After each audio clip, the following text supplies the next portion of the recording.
नमस्कार दोस्तों, मैं निखिल भारद्वाज स्वागत करता हूं आपका रियल एस्टेट से जुड़ी कुछ अहम जानकारियों में। लेकर आया हूं अपने 20 साल का एक्सपीरियंस रियल एस्टेट के लीगल और टेक्निकल फील्ड्स में। आज हम बात करेंगे हाई राइज और लो राइज बिल्डिंग्स के बारे में। चलिए चलते हैं आगे। आप अगर आज घर लेने जाते हैं तो आपके दिमाग में बहुत सारी चीजें होती हैं कि आपको एक हाई राइज लेनी चाहिए कि आपको एक लो राइज लेनी चाहिए, लेकिन शायद ही आपने एक बैठ के एक वो कंपैरेटिव किया होगा जहां पर आपको उसके फायदे या नुकसान होते हैं। अगर आपने किया है तो ये वीडियो आपके लिए है, अगर आपने नहीं किया है तो भी ये वीडियो आपके लिए है। मैं आपको बताऊंगा कुछ ऐसे पहलू जिनके ऊपर आपकी शायद नजर नहीं पड़ी होगी। चलिए बात करते हैं। Growing population growing population India में हमारी जो बढ़ रही है, लोगों की डिमांड बढ़ रही है, सिटीज में आप देख रहे हैं कि जगह कम होती जा रही है, तो ऑब्वियसली लो राइज से हाई राइज की तरफ लोग बढ़ रहे हैं, क्योंकि वहां पर आपको क्या है कि फ्लोर ज्यादा मिल जाते हैं, तो ऑक्यूपेंसी आपको वहां पर ज्यादा मिल जाती है। You can have better number of units there. आपका जो FAR रेशियोज है वो वहां पर बेटरली यूटिलाइज होते हैं अगर हम बात करते हैं हाई राइज बिल्डिंग की। और अगर हम लो राइज बिल्डिंग की बात करते हैं तो वहां पर आपको एक क्लोज्ड कॉम्प्लेक्स मिलता है, आपके पास एक अपनी ओनरशिप होती है, आप लोग वहां पर रहते हैं, बहुत ज्यादा सफोस्टिकेटेड सिस्टम नहीं होता। तो दोनों ही चीजों के फायदे नुकसान है। हम इनके सारे ही चीजों को हम सारे ही एस्पेक्ट्स को एक बार कवर करके इसमें देखते हैं। चलिए, pros and cons of low rise building. देखिए, लो राइज बिल्डिंग क्या है, आमतौर पे 0 फ्लोर से 4 फ्लोर तक की कैटेगरी को लो राइज बिल्डिंग्स में रखा जाता है डेफिनेशन के हिसाब से भी, चाहे वो आपके फायर के नॉर्म हो, 15 मीटर का क्राइटेरिया होता है, या फिर आपके अदर रियल एस्टेट प्रैक्टिसेस हो। Generally if any building is 4 or below then it is considered as a low rise building. फायदे नुकसान इसमें क्या होते हैं कि आपको इंडिपेंडेंट और बेटर एम्यूनिटीज होती हैं। आपके घर अगर घर आपके अपना होता है तो obviously it gives you land, sorry, जिस लैंड पे अगर वो प्रॉपर्टी बनी हुई है वो आपका अपना होता है, तो it gives you a better feeling.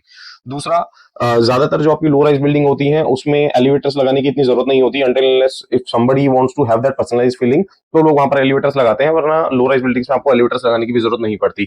इनका जो मेंटेनेंस कॉस्ट होता है वो रिलेटिवली लो होता है हाई राइज बिल्डिंग्स के कंपैरिजन की अगर मैं बात करूं। और एनर्जी कॉस्ट भी इसकी कम होती है, क्योंकि जैसे जैसे आप लोग ऊपर जाने लगते हैं, 8 फ्लोर 10 फ्लोर, तो ऑब्वियसली दिल्ली NCR की अगर मैं बात करूं पर्टिकुलरली, तो यहाँ पर गर्मी ज्यादा बढ़ती है, तो आपके हीट लोड बढ़ते हैं और आपका एनर्जी कंजम्पशन भी उन चीजों से बढ़ता रहता है। Easier compliance with fire safety norm, जैसे कि मैंने आपको कहा कि 15 मीटर से अगर छोटी बिल्डिंग होती है तो उसमें फायर सेफ्टी नॉर्म्स की जो रेस्ट्रिक्शंस होती हैं वो लीनियंट होती हैं, और जैसे जैसे बिल्डिंग की हाइट बढ़ती जाती है फायर सेफ्टी नॉर्म्स की रिक्वायरमेंट बढ़ती जाती है। इसका सीधा इंपैक्ट आपके ना सिर्फ टेक्निकल एग्जीक्यूशन पे पड़ता है, ना सिर्फ आपको इंजीनियरिंग सपोर्ट की उसमें रिक्वायरमेंट ज्यादा होती है, दूसरा विजा विजा आपकी उसमें कॉस्ट भी बढ़ती रहती है। Higher resale value. एक प्रॉपर्टी ट्रेंड में अगर मैं हाई राइज की बात करूं, आपने एक चीज देखी होगी, एक आपने एक चीज ऑब्जर्व करी होगी कि जैसे जैसे आपकी हाई राइज बिल्डिंग जो होती हैं उनकी एज बढ़ती रहती है, तो उनकी रीसेल वैल्यू कम होती रहती है। मैं एक दो एक्सेप्शंस की बात नहीं कर रहा, Mumbai for particular this is a completely exceptional market, क्योंकि वहां पर डेंसिटी काफी ज्यादा है। लेकिन अदरवाइज अगर देश के आप बाकी हिस्सों के बारे में बात करेंगे तो आप यही पाएंगे कि जैसे जैसे प्रॉपर्टी की एज बढ़ती रहती है, आपकी हाई राइज बिल्डिंग की जो प्रॉपर्टी वैल्यू है वो कम होती रहती है। ऑन द कॉन्ट्ररी, जो लो राइज बिल्डिंग होती है उनकी प्रॉपर्टी की जो वैल्यू है वो बढ़ती रहती है, स्टेबल होती रहती है, या तो स्टेबल होगी या बढ़ती रहेगी, वो कम नहीं होगी, क्योंकि आपके पास वहां पर जो लैंड का पोजीशन होता है वो इंटैक्ट रहता है। This is one of the main reason. और easier access to street and facilities. Low rise building में आपको उतरना चढ़ना आवाजाही आसान होती है, वहां पर आप लोग उसमें एक्सेसिबिलिटी जो ग्राउंड फ्लोर्स की होती है, या आपकी जो स्ट्रीट्स की होती है, विसिनिटीज की होती है, एमिनिटीज की होती है, that is pretty much easier there in respect to other high rise building talking about.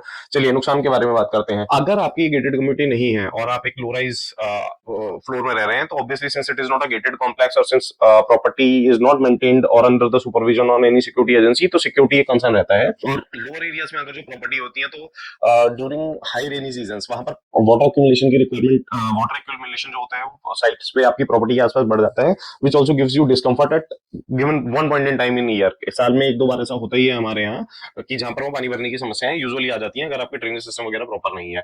और limited view compare to the high rise building. High rise building में जो एक चीज अच्छी है कि जैसे जैसे आप ऊपर बढ़ते रहते हैं तो आपको एक सिटी का आइकॉनिक व्यू दिखता रहता है, विच गिव्स यू और relax feeling.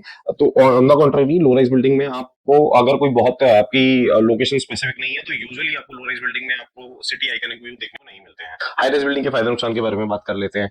Noise free environment. जैसे जैसे आप ऊपर जाते रहते हैं, 5 फ्लोर 10 फ्लोर 15 फ्लोर 18 फ्लोर, तो वहां पर आपका जो एम्बियंस है वो सेटल होता रहता है, वहां पर आपको लोकेलिटी की, विसिनिटी की, सड़क की, आपको ये यूजुअली वो साउंड नहीं आते होते हैं। दूसरा, ample natural light. Obviously as you are rising high, आपका जो लाइट पेनिट्रेशन है घर में वो अच्छा होने लगता है, विजिबिलिटी ज्यादा होने लगती है, नेचुरल लाइट आती है, which brings more positivity to the home. Privacy on upper floor. जैसे जैसे आप ऊपर बढ़ते रहते हैं, नीचे का आपका जो इंटरेक्शन है लोगों के ऊपर आने का कारण कम होता रहता है, until unless somebody specifically visiting to your floor और फ्लोर above you, तो प्राइवेसी आपकी वहां पर बढ़ती रहती है। लोग जैसे जैसे फ्लोर बढ़ता रहेगा, लोगों का आपका वहां पर आना जाना कम होने लगेगा और आपकी जो प्राइवेसी होगी वो बढ़ती रहेगी। Well plan security systems. जैसे मैंने आपको बताया था कि यूजुअली हाई राइज बिल्डिंग में क्या होता है, गेटेड कम्युनिटी होती है, वहां पर आपका जो सोसाइटी के सिक्योरिटी ऑफिसर्स होते हैं वो तो होते ही हैं।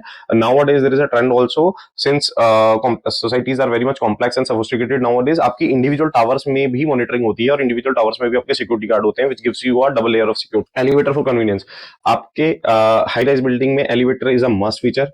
अगर आप कोई ऐसी प्रॉपर्टी ले रहे हैं जिसमें एलिवेटर अच्छी क्वालिटी का नहीं लगा हुआ है और the builder reputation you feel like is not that great, then probably you should look at it twice, क्योंकि हाई राइज बिल्डिंग में एलिवेटर इज अ मस्ट। बिना एलिवेटर के आप हाई राइज बिल्डिंग में आप लोगों को उतनी कन्वीनियंस से नहीं रह पाएंगे और धीरे धीरे आपकी जो ऑपरेशनल चीजें हैं, डे टू डे चीजें हैं, उनमें आपको परेशानी होने लगती है।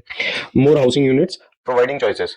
और जैसे एक एक गेटेड कम्युनिटी में अगर लो राइज बिल्डिंग होती है तो ऑब्वियसली वहां पर नंबर ऑफ यूनिट्स खरीद फरोख्त के लिए कम होंगी, नंबर ऑफ यूनिट्स कम होंगी।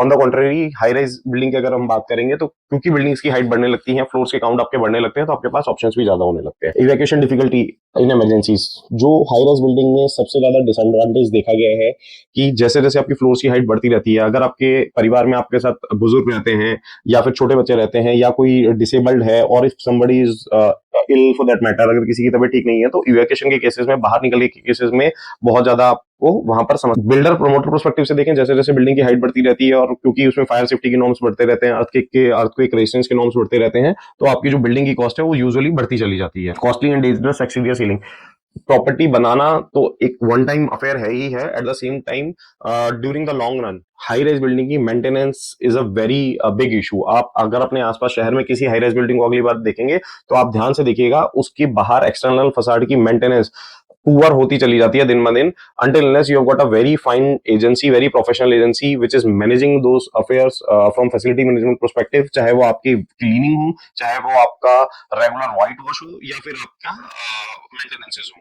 वो आपका फसाड भी हो सकता है, वो आपका ब्रिक वॉल्स भी हो सकते हैं, वो आपके प्लम्बिंग शाफ्ट्स भी हो सकते हैं। अब बिल्डिंग की क्वालिटी, कंस्ट्रक्शन अगर अच्छी नहीं है तो आपको कोई भी बिल्डिंग में लॉन्ग रन में आपको डैमेजेस देखने को मिल सकते हैं।